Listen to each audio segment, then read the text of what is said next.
Assalamualaikum warahmatullahi wabarakatuh. Hai semuanya, kita dari Sesepuh. Nah, hari ini ada yang tahu nggak sih kita lagi ada di mana? Di mana tuh? Kita lagi ada di Museum Perumusan Teks Proklamasi. Nah, ada yang tahu nggak sih kita hari ini mau ngapain? Ngapain tuh? Jadi hari ini kita mau lihat-lihat ada apa aja sih di dalam Museum Teks Proklamasi. Penasaran nggak nih kira-kira?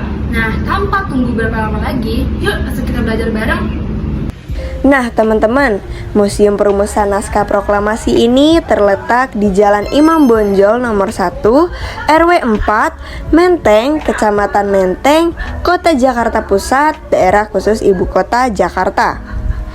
Museum Perumusan Naskah Proklamasi ini menempati gedung bekas kediaman Laksamana Muda Tadashi Maeda, di mana proses lahirnya naskah proklamasi terjadi di gedung tersebut.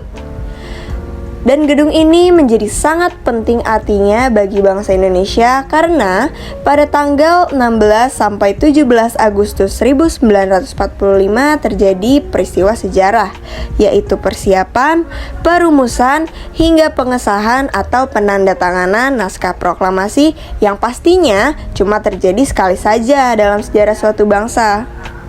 Oleh karena itu, pada tahun 1984, Menteri Pendidikan dan Kebudayaan Profesor Nugroho Noto Susanto menginstruksikan kepada Direktorat Permusiuman agar merealisasikan gedung bersejarah ini menjadi Museum Perumusan Naskah Proklamasi.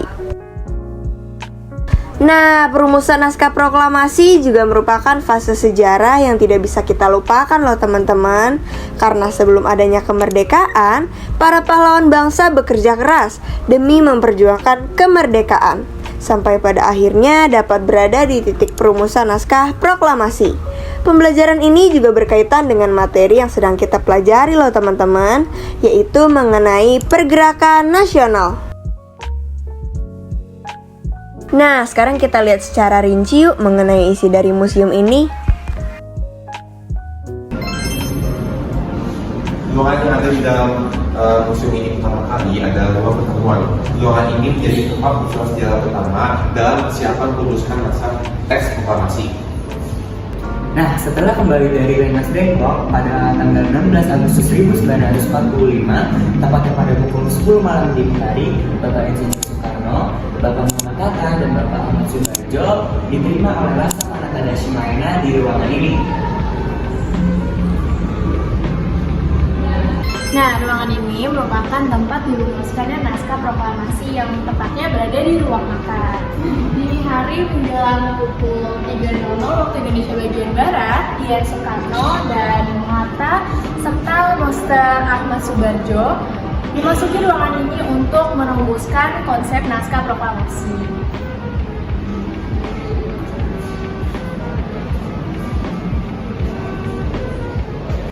Nah, di sini Bapak Soekarno yang merumuskan konsep naskah proklamasi, sedangkan Bapak Ahmad Subarjo dan Hatta yang menyumbangkan pikiran mereka secara lisan. Hal ini terlihat pada coret-coretan yang terdapat di teks proklamasi ini. Konsep teks proklamasi yang dituliskan oleh Insinyur Soekarno-Hatta terdapat beberapa coret-coretan. Nah, ini tuh bukan populer teman-teman, tapi ini terjadi karena terjadinya perdebatan antara tiga tokoh yaitu Insinyur Soekarno, Muhammad Hatta, dan Ahmad Subarjo mengenai pemilihan kata-kata yang konotasinya mungkin kurang baik. Nah, makanya diganti nih kata-katanya.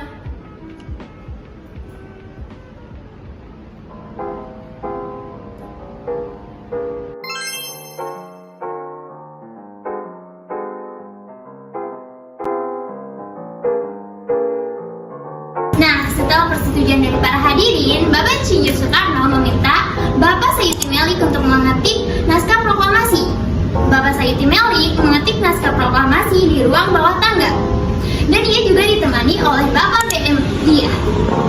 Fun fact, mesin ketik yang digunakan oleh mereka itu merupakan mesin ketik buatan dari Jerman yang dipinjam dari Kolonel Kandeler Komandan Angkatan Laut Jerman, di mana alasannya itu karena mesin ketik yang ada di rumah Laksamana Maeda itu menggunakan huruf kanji. Selain itu, pada saat melakukan pengetikan itu terdapat perubahan kata dari tempo menjadi tempo, tanpa H, wakil-wakil bangsa Indonesia menjadi atas nama bangsa Indonesia, dan juga terdapat penulisan hari, bulan, dan tahun yang lebih rinci.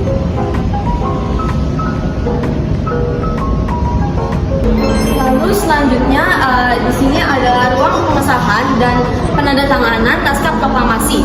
Maeda menggunakan ruangan ini sebagai ruangan untuk menerima tamu yang banyak. Di sini juga tempat disetujuinya naskah proklamasi oleh para hadirin yang datang. Hadirin yang datang pada saat itu berjumlah sekitar 50 atau 40 orang. Serta di sini merupakan tempat disahkannya naskah proklamasi yang ditandatangani oleh Bapak Insinyur Soekarno dan Bapak Muhammad Hatta atas nama bangsa Indonesia. Peristiwa ini terjadi menjelang subuh pada hari Jumat tanggal 17 Agustus 1945 yang bertepatan dengan bulan suci Ramadan. Nah, teman-teman, para hadirin yang berjumlah 40-50 orang ini merupakan saksi pengesahan naskah proklamasi kala itu. Namun sayangnya pihak kenegaraan baru bisa menemukan kurang lebih 29 orang yang hadir saat itu. Sebenarnya untuk tempat terjadinya proses pembuatan naskah proklamasi hanya ada di lantai bawah rumah Laksamana Tadashi Maeda ya teman-teman. Namun karena sudah menjadi museum, lantai 2 dari gedung ini dijadikan museum yang bersifat temporer atau dapat berubah-ubah konsepnya. Tidak dengan lantai bawah yang bersifat mutlak dan tidak boleh dirubah sama sekali. Nah, gimana teman-teman? Menyenangkan banget gak sih? Ternyata tuh kita bisa refreshing dari suasana sekolah dan mengunjungi tempat-tempat yang menjadi saksi sejarah sekaligus menambah wawasan juga. Dari video ini kita dapat ambil kesimpulan bahwa sebab jasa para pahlawan selama melawan penjajah patut dihargai, sehingga pada akhirnya negara Indonesia dapat merumuskan naskah proklamasi dan menjadi negara yang merdeka. Nah teman-teman, itu dia video pembelajaran kami di Museum Perumusan Teks Proklamasi. Semoga yang sudah kita pelajari ini bermanfaat ya. Bye.